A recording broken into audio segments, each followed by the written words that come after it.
So, you know what? There's an old saying that says the best laid plans of mice and men couldn't put Humpty Dumpty together again. Something like that. I can't really remember.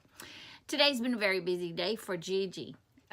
Bear's mommy had a birthday celebration this morning. Then we went shopping. Then we went shopping. Then we went shopping. And then I finally just got home.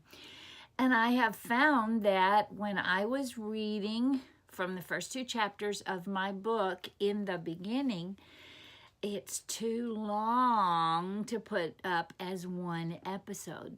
So, are you ready? Let's go. Hi, welcome to GiGi's Place. I'm so glad you came. Come on in. Let's have some fun. Hey guys, glad you came back. I'm Caleb, GiGi's announcer for part 2 of chapter 1 of In the Beginning. Did you get that? Me neither. But stay tuned, just coming right back. He was definitely full of surprises and always seemed to know instinctively which people were afraid of cats, which were allergic to them, or even better, which were wearing black clothes. Indeed, because she had acquired him for companionship, Miss Mattie had initially hoped that Shakespeare would be her sleeping companion and keep her feet toasty warm. Feet. In this particular tropical country, there was no central heat in the buildings, and the winter evenings did get quite chilly. Miss Mattie hoped for a warm, furry cat. That would be just the ticket. Well, that is what she had hoped before she discovered her new kitten's issues. Chapter 2. And now it was this very Shakespeare who was directing his subdued fury at the other feline in the Davis family.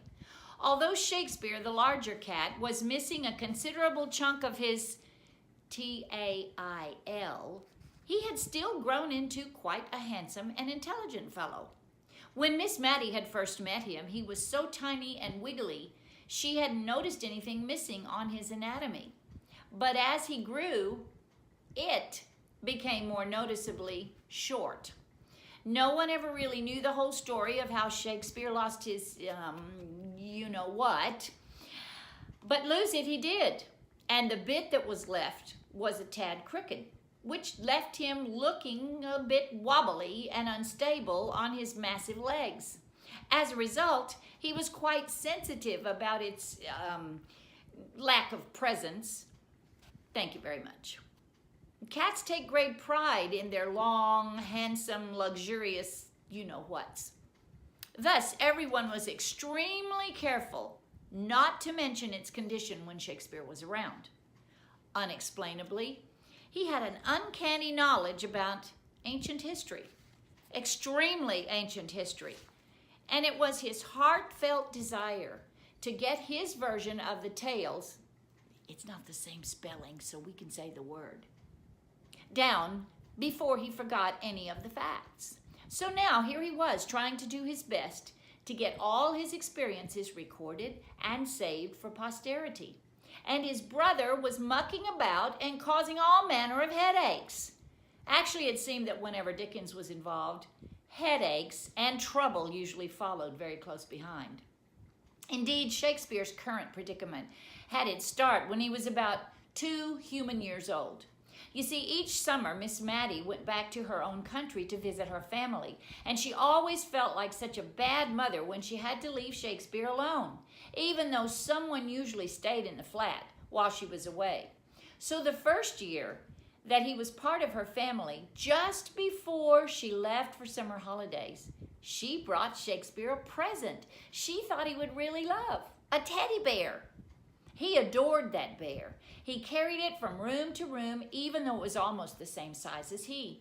He loved it until it was quite raggedy.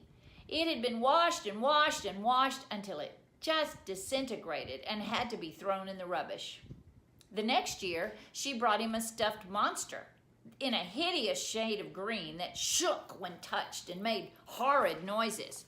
Shakespeare would never admit to being afraid, but that green thing he quite ignored. He wanted his teddy bear, but it was long gone. So the year to which we refer, Miss Mattie felt that she had at last found the right thing to keep Shakespeare company, a baby brother. When she left the flat that fateful day, she told Shakespeare she was going to bring him a big surprise when she returned. He could hardly settle down for his nap for wondering what it was. He dreamt of fish or big tins of his favorite nighttime treat or teddy bears. Hey, surely it was a new teddy bear. Sure enough, Miss Mattie was smiling and singing when she brought the large plastic box in and set it on the floor. Shakespeare had a funny feeling in his tummy because somehow he instantly knew what it was. Cats have great smellers, you know. Oh, joy, thought Shakespeare at the time. Just what I need. A wormy, loud-mouthed kid with a long, pointy tail to have to share my bed, my food, and my toys with. He hissed and huffed and showed quite an attitude. Later, he did put on a good act, pretending that he liked the baby. But he really wasn't thrilled in the least. In fact, brotherly love was the furthest thing from his mind when he peeked into that carrier and saw this orange fur ball looking back at him. The new baby was already quite an expert in horrifying experiences by the time Miss Mattie had found him. He'd been snatched from the rubbish bins on the street of their busy city by a nurse who rescued homeless cats as a sort of hobby. She kept all her rescuees, about 25 cats at the time, in towers of cages in her small sitting room. Oh my, that room was noisy, crowded, and smelly. Miss Mattie's friend took her to visit the nurse to see if there might be a proper companion for Shakespeare. For several months, Miss Mattie had been searching for a tiny girl kitty so Shakespeare could become a protective big brother. But instead, she felt her heart drawn to a 3-month-old golden orange kitten with beautiful ginger-colored eyes. He wasn't really orange, and he was certainly not gold, but what was white was really, really white. And the part that was golden orange was, well, you know. The kitten somehow seemed to know that this lady was trying to decide which one of his fellow felines to take home. And even though he didn't know her or what her current home was like, he felt it had to be better than his present accommodations. So he tried his best to explain his particular case to her. He meowed so pitifully that she couldn't look at or consider another cat. Although he was ever so timid, he purred so loudly and looked so very sad that he just simply won her heart.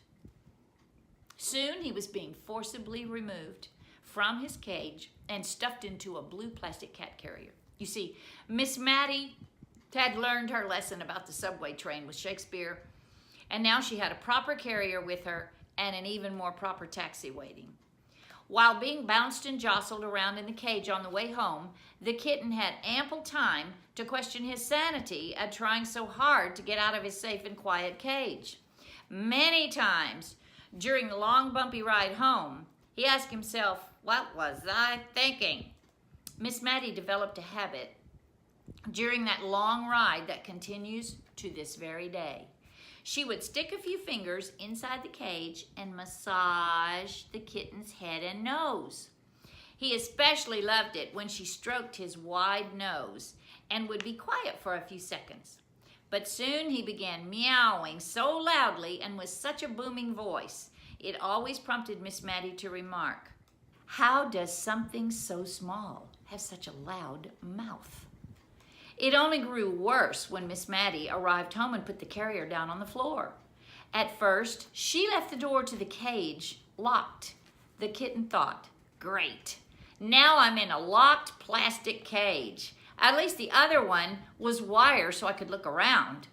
Suddenly, he was aware of a similar presence that made the hair on his body stick out just like in that Jaws movie just before the shark leapt out of the water. Shakespeare had naturally trotted over to investigate. That, after all, is what cats who were almost named Poirot do best. He took quite a few steps in the direction of the blue box on the sitting room floor, and then he stopped, and everything in his body seemed to go stiff. Soon he erupted with quite a concerto of howling, yowling, hissing, and spitting. Inside the carrier, The younger cat was properly terrified because he understood fully that this monster was genuinely angry and quite rude in his hissing and spitting, and that he most certainly did not like what was inside, not one tiny bit. He resolved to stay in that carrier forever, no matter what. When the door to the carrier was opened, the newcomer huddled far in the back and would not come out. Instead, he waited until the coast was clear and finally ran out and hid under the bed. In the guest room, where he stayed for many long hours, afraid for his very life. His reception when finally he did venture out was chilly, to say the least. For Shakespeare, confident that his stern warning to the intruder would be heeded, had turned his back and returned to the sitting room and his favorite spot and was soon sound asleep. Well, as soundly as someone could sleep with one eye ready to pop open at a moment's notice. Miss Mattie felt it best to let the boys, for this is what she always called them, work this out by themselves. So, after she had assured herself that they were in no mortal danger, she left them to get acquainted and went in the sitting room to work on her schoolwork. From time to time, Shakespeare kept returning to the guest room / office door, out of sight of the terrified newcomer inside. When finally he gave up his post and went in the sitting room to stay with his mother, Shakespeare felt confident that whatever was inside the guest room would possibly stay there forever. It was much, much later that night when the new kitten ventured to the door of the guest room, peered down the hallway toward the sitting room, and took one timid step outside. Two things happened almost at once. Shakespeare leapt out of Miss Mattie's lap, hissing all the way, and Miss Mattie stood up and shouted, "Shakespeare, you leave that baby alone!" Both of these events sent the baby right back under the bed. After a stern lecture from his mother, Shakespeare calmed down and was determined to at least try and make the best of the situation. Miss Mattie went into the guest room, got down on the floor, and tried to coax the kitten from under the bed. Right then, he began to firmly develop his fear of all things human, even his mother. In fact, it could be said that this kitten was afraid of anything moving. He was just the most skittish animal alive. His mother swore to it. Eventually, the new baby came out and got acquainted with his older brother. They had a few nose-sniffing moments, which Miss Mattie watched from afar whilst holding her breath. He soon came to be called Charles Dickens, due to his humble beginnings in the rubbish bins. However, his name was soon shortened to Dickens because of his tendency to always seem to be right smack in the middle of trouble. It took many days and weeks of hissing and spitting, but the two siblings did eventually develop a family bond and spent many happy hours together, napping on their favorite sofa. And Shakespeare did have to admit that Dickens was a great comfort to him when their mother left them to go on holidays. But he did have this terribly annoying habit of always causing minor catastrophes. To be continued. Thanks for watching, and remember, if you have any questions or want to leave us a message, scroll down and leave a comment in the comment box. Like us and share too. Until next time, have a great week. See you again on GiGi Plays. If you want to order a book from Amazon.com, that's how you type it in the beginning by M.E. Weldon. But if you'd like to get one signed and stamped by GiGi personally, you can go to meweldon.com, that's my website, or you can email me at meweldon14@gmail.com, and we can work it out. Don't you just love my